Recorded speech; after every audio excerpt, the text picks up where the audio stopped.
Você sabia que no fundo do oceano, pequenas rochas, do tamanho de batatas, podem valer trilhões de dólares? Já parou para pensar por que nações inteiras, cientistas e empresas gigantes estão brigando por algo que parece tão insignificante?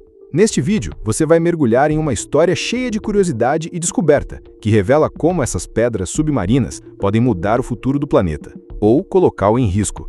Vamos explorar a luta épica por recursos raros, o passado surpreendente de uma ilha minúscula chamada Nauru, e os dilemas que desafiam nossa visão de progresso.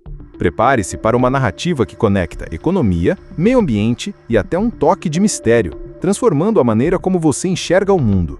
Com uma mente aberta, vem com a gente nessa jornada.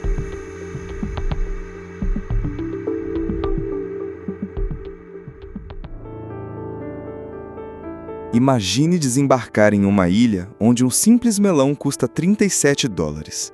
É isso que a gente encontra ao visitar Nauru, uma nação tão remota que até o básico vira artigo de luxo.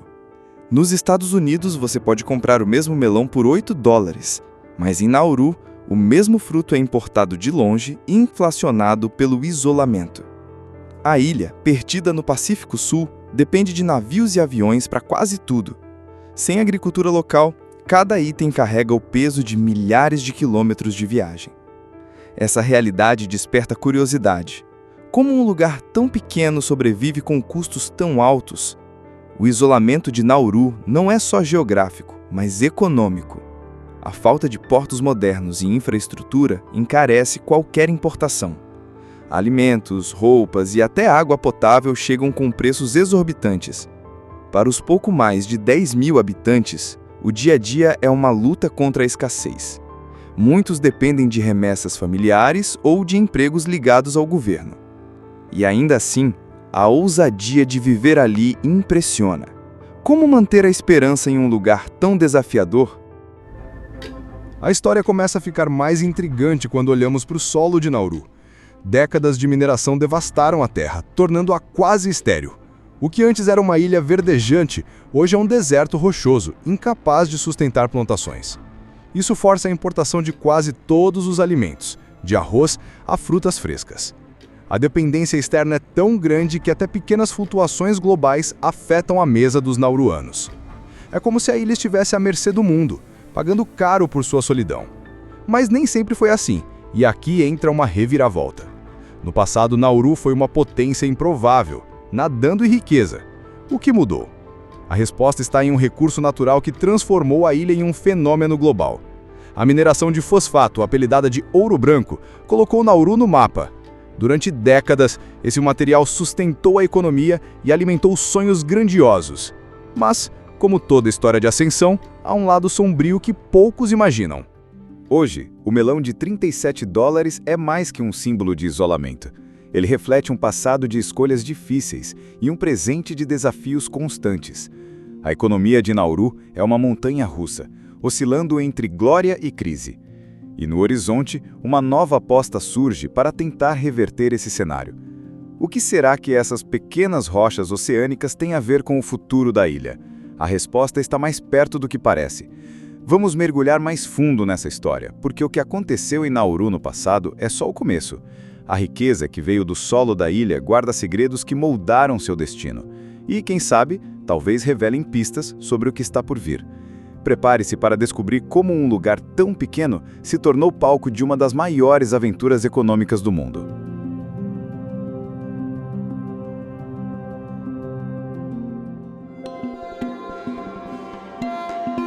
No coração do Pacífico Sul, Nauru é uma ilha tão isolada que parece esquecida pelo mapa. Com apenas 21 quilômetros quadrados, é uma das menores nações do mundo, cercada por um oceano que a separa de tudo. Sua localização remota, a milhares de quilômetros da Austrália ou da Nova Zelândia, torna cada viagem uma odisseia. A falta de solo fértil, devastado por anos de mineração, transformou a ilha em um deserto rochoso. Hoje, quase nada cresce ali, e a curiosidade é: como um lugar assim sobrevive? A resposta está no que a ilha perdeu e no que ainda tenta encontrar. A destruição ambiental em Nauru não aconteceu da noite para o dia. Décadas de extração de fosfato, um recurso valioso, deixaram o solo esgotado, como um campo após uma batalha. O que sobrou é uma paisagem lunar, onde árvores são raras e a agricultura praticamente impossível. A dependência de importações é total, desde arroz até frutas, tudo vindo de fora. Essa realidade força os nauruanos a viverem com uma constante sensação de vulnerabilidade. E ainda assim, a ousadia de permanecer ali é quase heróica. Mas o isolamento de Nauru vai além da geografia ou da falta de recursos naturais. A infraestrutura limitada, um único porto e um pequeno aeroporto, dificulta qualquer conexão com o mundo. Navios de carga demoram semanas e voos são caros e raros, como pérolas em um mar vazio. Isso encarece tudo, do pão ao combustível, e molda a vida dos pouco mais de 10 mil habitantes. A ilha parece presa em um paradoxo, tão pequena, mas com desafios gigantes. Como manter uma nação funcionando sob essas condições? A história de Nauru, porém, guarda um brilho inesperado. Houve um tempo em que essa ilha minúscula era uma das mais ricas do planeta. O que a levou a esse auge? Um recurso improvável escondido no solo mudou tudo. E, como toda grande ascensão, a queda foi igualmente dramática. Vamos explorar como o ouro branco transformou Nauru em um fenômeno global e por que esse passado ainda ecoa no presente.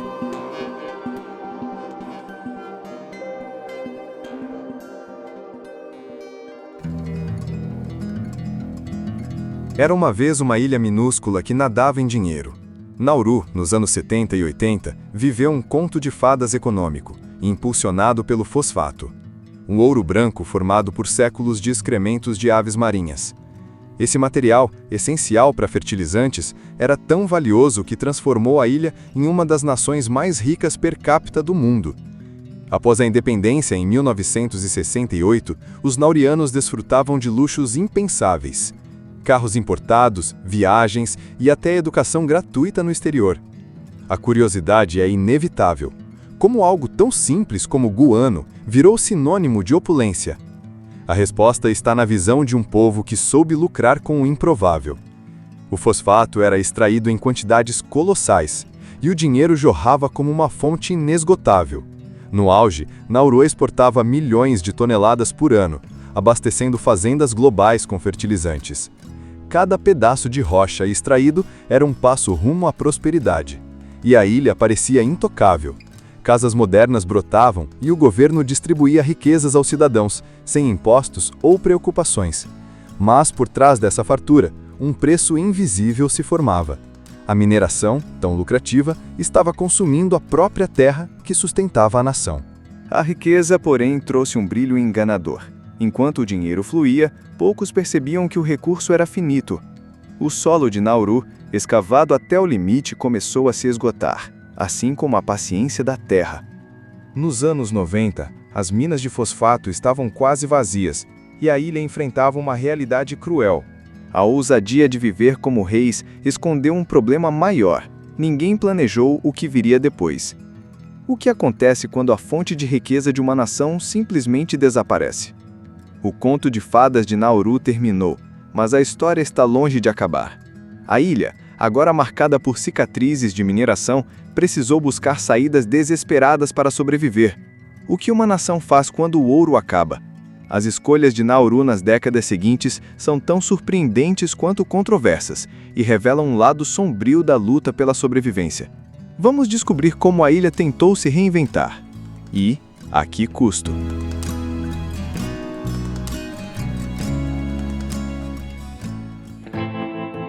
Quando o fosfato acabou, Nauru caiu de um castelo de riquezas para um abismo econômico.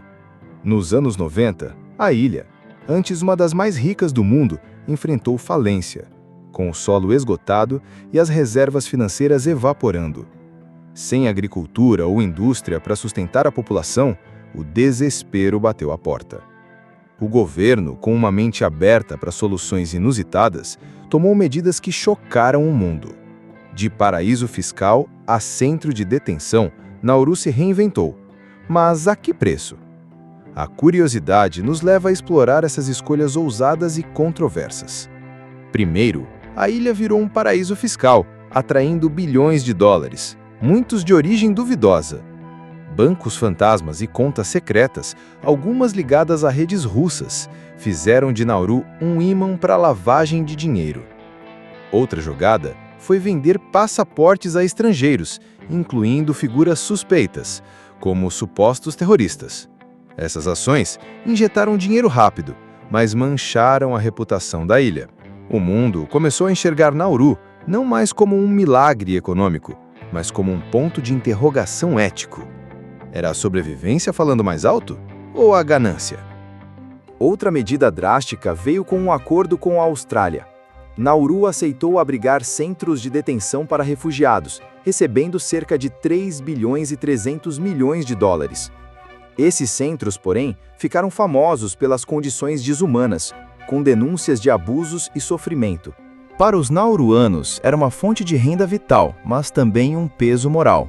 A ilha, tão pequena, tornou-se palco de debates globais sobre direitos humanos. Como equilibrar a necessidade de sobreviver com a responsabilidade de fazer o certo? Essas escolhas mostram Nauru preso entre o passado glorioso e um presente caótico. Cada tentativa de se reerguer trouxe novos desafios, como se a ilha estivesse em um jogo de alto risco.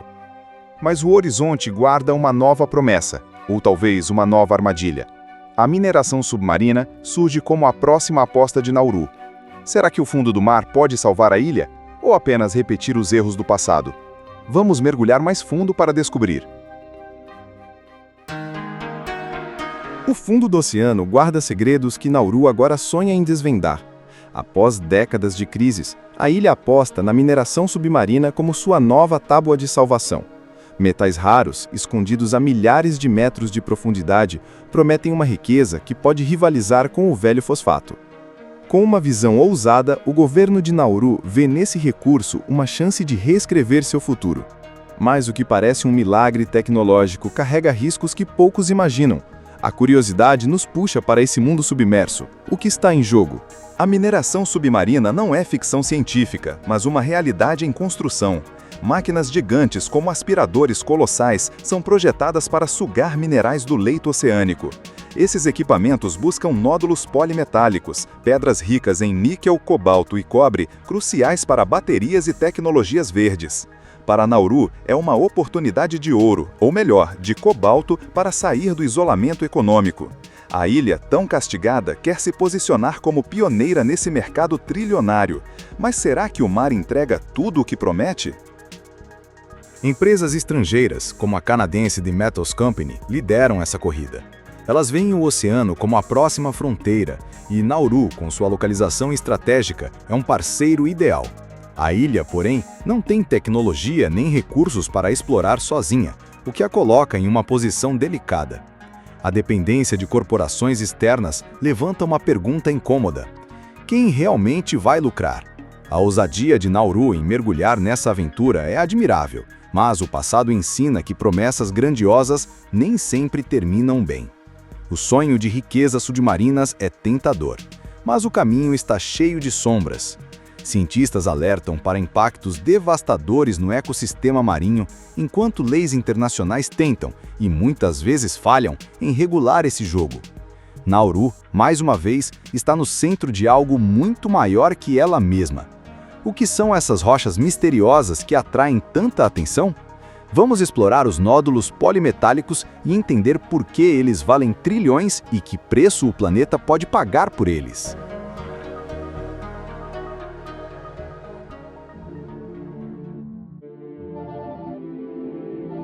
No fundo do mar, pequenas rochas contam histórias de milhões de anos. Os nódulos polimetálicos, do tamanho de batatas, são verdadeiros tesouros geológicos, formados gota a gota ao longo de eras.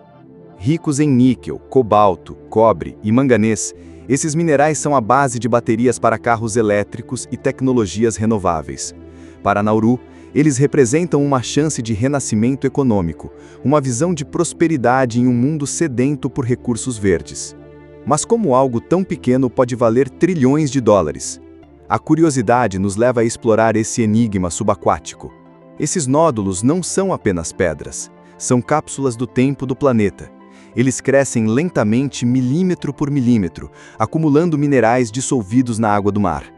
Encontrados a 4 ou 5 mil metros de profundidade, repousam em vastos desertos submarinos, intocados por séculos. Sua extração, porém, exige tecnologia de ponta, como robôs submarinos e aspiradores gigantes. Para uma ilha como Nauru, dependente de parcerias externas, o desafio é imenso. Será que o fundo do mar guarda a chave para um futuro brilhante?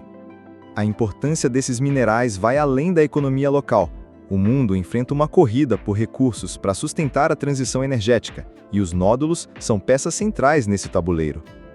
Países e empresas disputam áreas ricas em nódulos, enquanto Nauru tenta garantir sua fatia. A ousadia da ilha em entrar nesse jogo global impressiona, mas também preocupa. A extração pode trazer riqueza, mas o custo ambiental é uma sombra que paira sobre o projeto. O que está em risco quando se mexe no equilíbrio do oceano? A promessa dos nódulos é sedutora, mas o caminho para alcançá-los é incerto. Uma empresa canadense com tecnologia inovadora já colocou Nauru no centro dessa nova aventura. Quem é essa companhia e como ela planeja transformar o fundo do mar em uma mina de lucros? A resposta nos leva a um mundo de máquinas futuristas e debates acalorados. Vamos descobrir como a The Metals Company está moldando o destino de Nauru e talvez do planeta inteiro.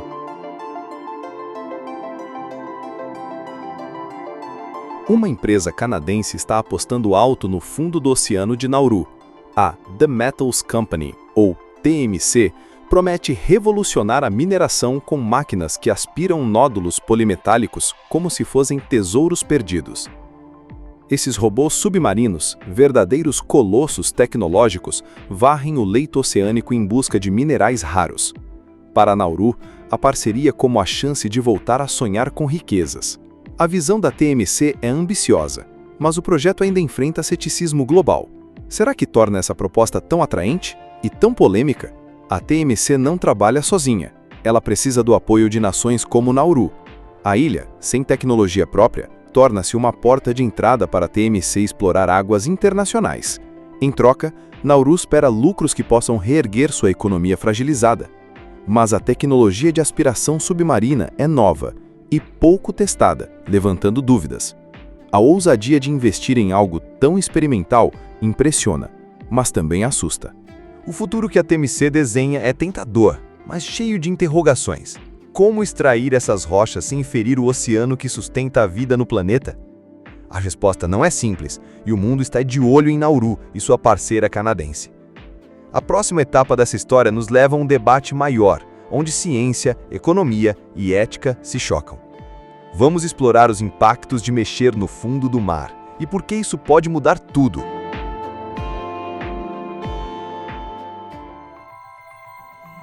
As consequências vão além de Nauru, tocando o futuro do planeta. A destruição de habitats únicos pode ser irreversível e os efeitos em cadeia, imprevisíveis. Enquanto a The Metals Company avança, o mundo debate como proteger o oceano. A próxima peça desse quebra-cabeça é a relação entre Nauru e as empresas que a financia. Como uma ilha tão pequena se encaixa nesse jogo global? Vamos descobrir o papel das nações patrocinadoras e por que elas são tão controversas.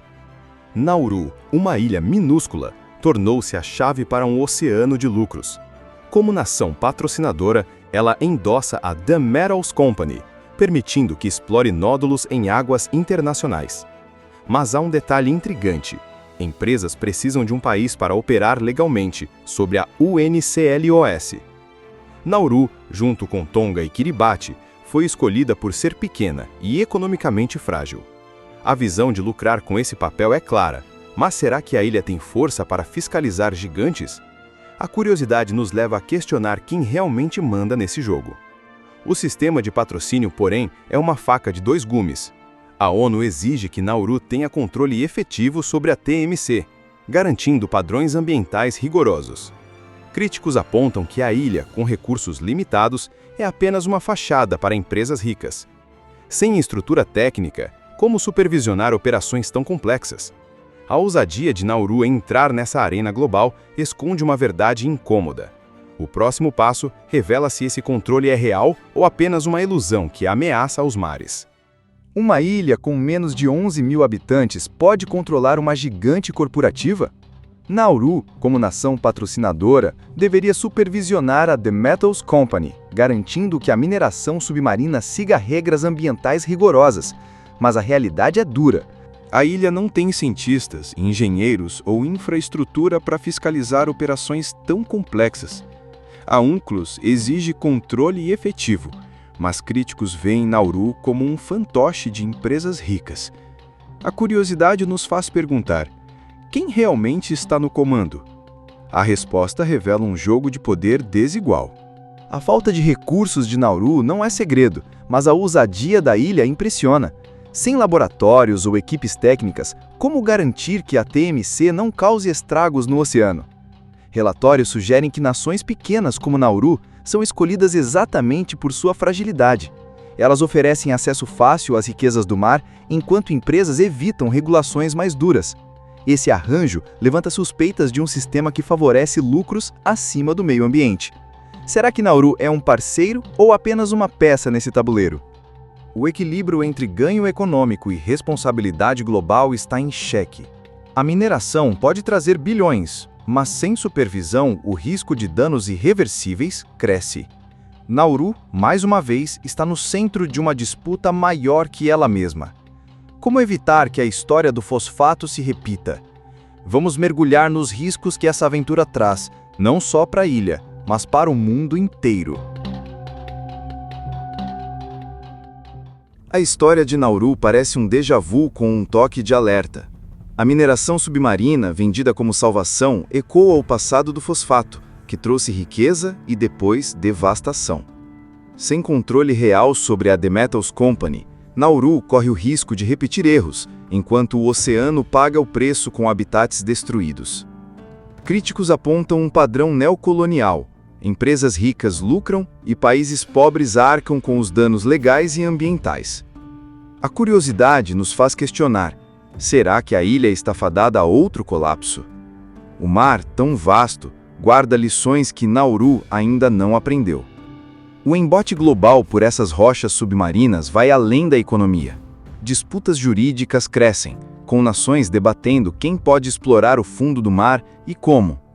A UNCLOS promete equilíbrio, mas a falta de fiscalização real ameaça transformar os oceanos em um faroeste sem lei. A ousadia de Nauru em buscar um novo futuro é admirável, mas o risco é global.